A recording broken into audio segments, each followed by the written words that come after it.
Welcome back to London, a city preparing for the Queen's state funeral in just a few days. But back home, there are still questions surrounding how the Queen's death should be marked or whether it should even be mentioned in places like the classroom. We begin our local coverage tonight with Tina Yazdani. Tina.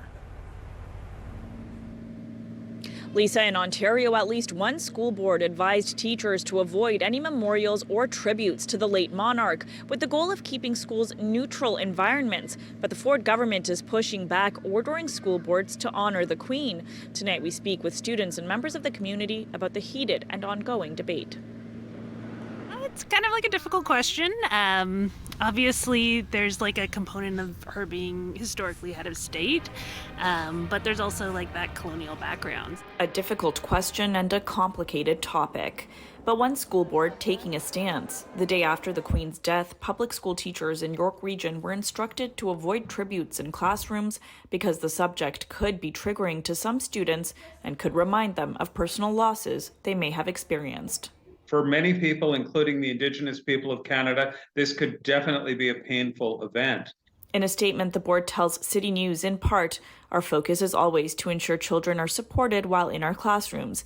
In a region as richly diverse as ours, there will be different reactions to news of the death of Queen Elizabeth. We really have to respect people's differences on this. So those differences might be participation, or they might be choosing to completely stand back from this. And I think the schools should respect that as well.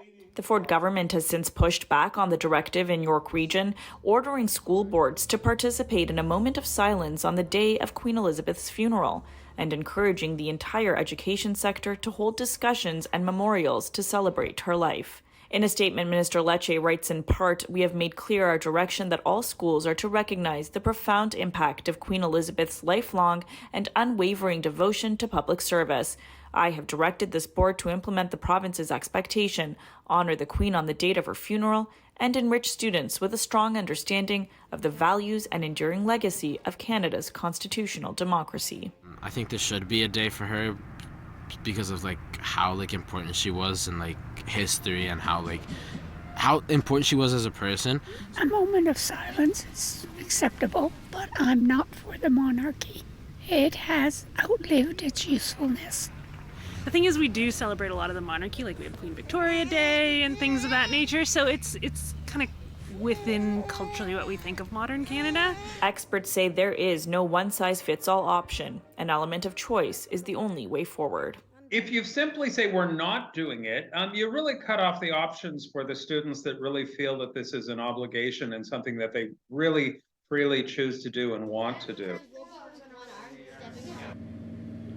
Since that directive from the Ford government was sent out, York Region District School Board tells us they will follow provincial requirements to commemorate the Queen's death and provide staff members to respond to potential questions from children. Minister Lecce's office has also noted that if any student does not want to participate in the moment of silence, they don't have to.